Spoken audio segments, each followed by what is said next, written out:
안녕하세요. 현재 21kg 감량 중인 증명 다이어터 맛블리입니다.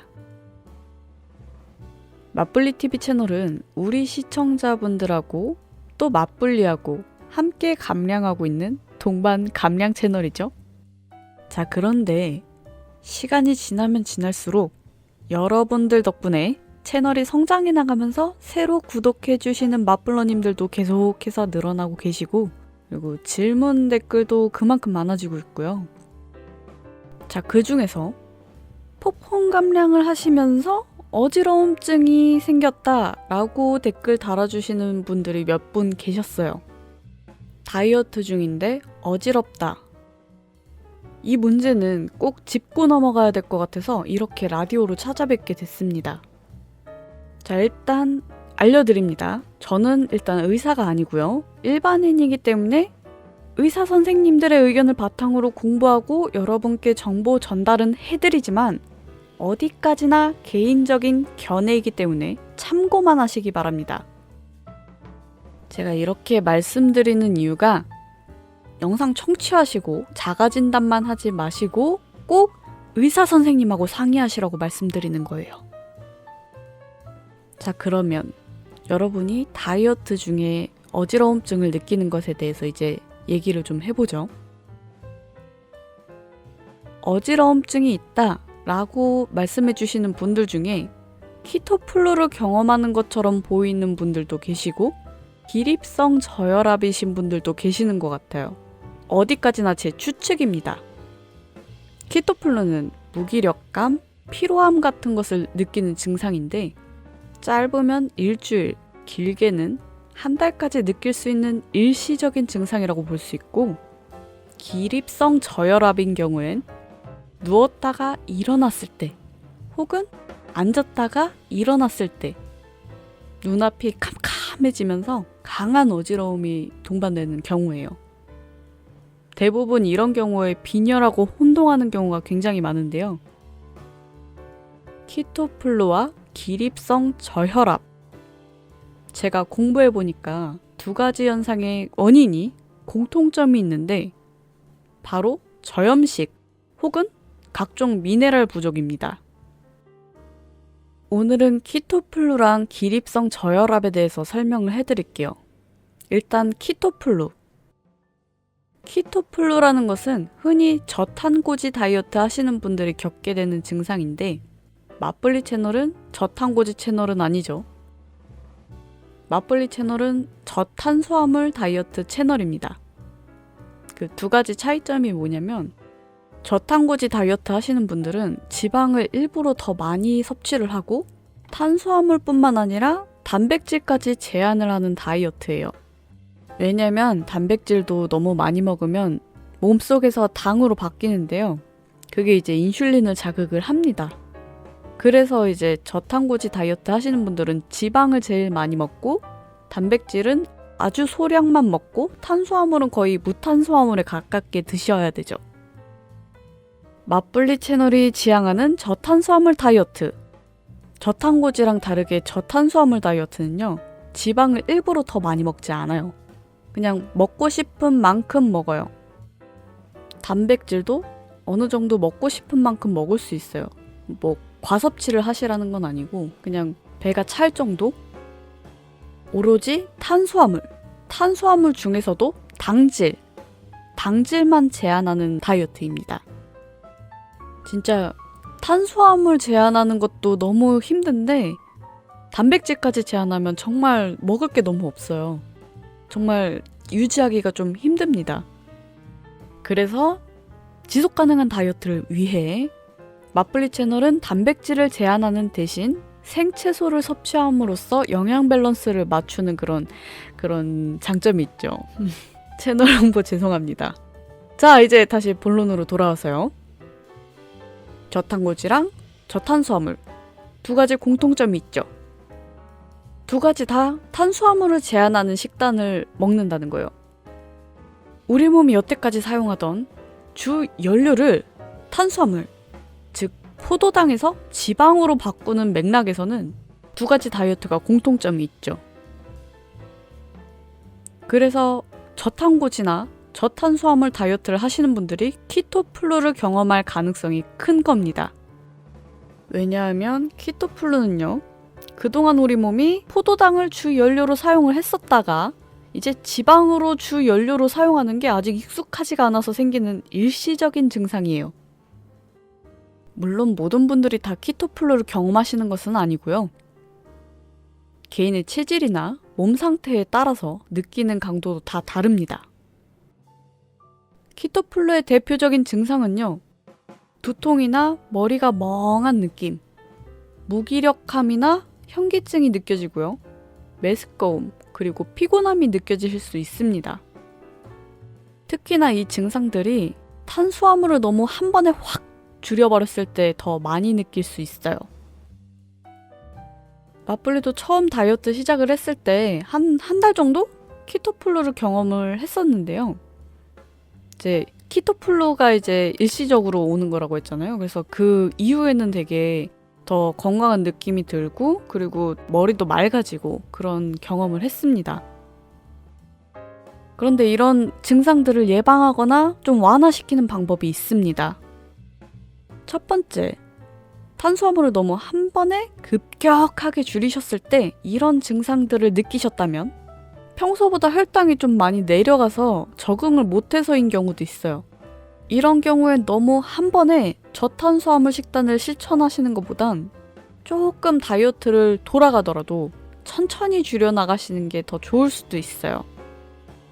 두 번째, 이런 현기증이나 멍한 느낌이 드는 게요, 미네랄 부족으로 인해서 뇌에 산소 공급이 부족해져서 느끼는 증상 중 하나일 수도 있어요.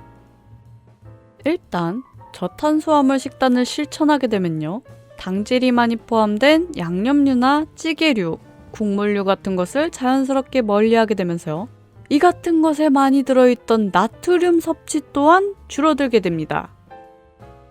게다가 대부분 다이어트를 하실 때 수분 부족으로 인한 가짜 배고픔 방지나 여러 가지 대사 활동을 원활하게 하기 위해서 물을 많이 섭취하라고 하잖아요.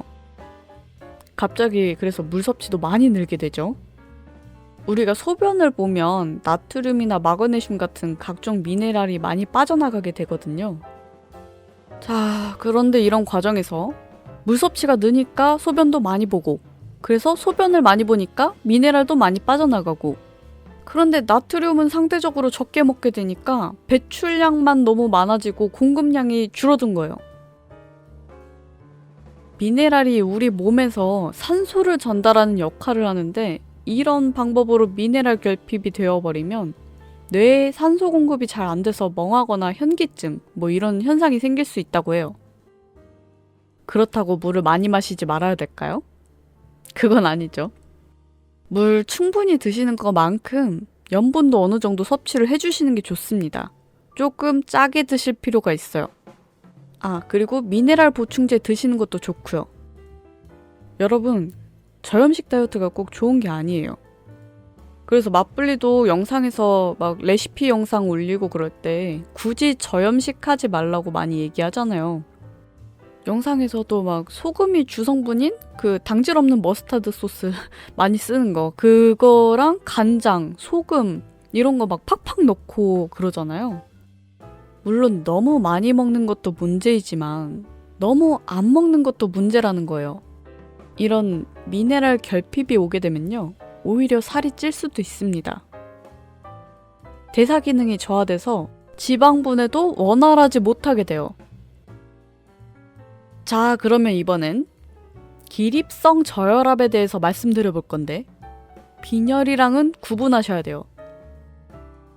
흔히 어지럽다고 생각을 하시면 빈혈이라고 생각을 하시는데, 빈혈 증상은 오히려 어지러움증보단 피로감을 느끼는 모호한 증상, 이런 게 더 주로 나타난다고 하고요. 우리 다이어터 분들이 흔히 앉았다가 일어났을 때, 혹은 누웠다가 일어났을 때, 그것도 아니면 갑자기 자세를 좀 확 바꿨을 때 눈앞이 캄캄해지면서 핑 도는 것 같은 그런 어지러움증을 느끼는 것은 기립성 저혈압일 가능성이 큽니다. 주로 남성보다는 여성한테 더 많이 나타나고, 다이어트 하는 분들이나 저체중이신 분들한테 많이 나타난다고 해요. 여성분들의 경우엔 특히 월경 때 더 증상이 악화된다고 하네요. 기립성 저혈압의 원인은요, 운동 부족으로 인한 심장 기능 저하나 수분 부족, 미네랄 결핍에서 오는 혈액 양 부족, 기타 여러 가지 이유로 순환이 잘 안 돼서 앉았다가 아니면 누워있다가 갑자기 일어나면서 혈압이 낮으니까 순간적으로 뇌에 공급되는 그 혈액량이 원활하지 않아서 핑 도는 거예요. 특히 더운 여름철 같은 경우엔 혈관이 팽창하면서 혈압이 더 낮아집니다. 그래서 여름에 더 주의하셔야 되고요. 나이가 많으시거나 아니면 평소에 싱겁게 드시거나 이런 경우에도 기립성 저혈압이 온다고 해요. 아까 키토플루 때 설명드린 것처럼요. 저탄고지나 저탄수화물 식단을 하다 보면 자연스럽게 이제 나트륨 섭취도 줄어들게 되는데 물은 많이 섭취하고 소변도 많이 보고 그래서 미네랄도 배출이 많은 것에 비해서 음식으로 공급되는 미네랄량이 부족하니까 혈액량이 부족해지는 거예요. 혈액을 구성하는 성분 중에 아주 가장 중요한 물이 있잖아요. 나트륨이 물을 끌어오는 성질이 있는데 체내에 나트륨이 부족하다 보니까 물을 잘 끌어다 쓰지 못해서 혈액량이 줄어버리는 거예요. 그래서 혈액량이 줄어버리고 그만큼 혈압도 떨어지고 그렇다고 물을 안 드시면 안 되겠죠. 수분 섭취가 부족한 경우에도 끌어다 쓸 물이 없는 거니까. 그래서 물을 충분히 섭취를 해주시고 대신에 음식을 좀 더 짜게 드신다거나 짜게 먹기 싫다 그러면은 소금물 형태로 아예 수분이랑 나트륨이랑 섞어서 먹는 방법도 있죠. 그리고 운동 부족이어서 심장 기능이 좀 떨어지는 경우 이거는 운동 못하고 있는 몸 상태인 저도 조금 찔리는 부분인데요. 우리가 이제 운동을 하면 심장이 막 두근두근두근 뛰잖아요. 그런데 이게 운동을 너무 안 하면 심장이 막 뛸 일이 없는 거예요. 그러다 보니까 심장이 혈액을 짜주는 기능도 떨어진대요. 심장에서 혈액을 잘 짜줘서 뇌까지 혈액을 올려줘야 되는데 그 기능을 제대로 하지 못하니까 뇌까지 혈액을 올라가는데 시간이 걸리는 거예요.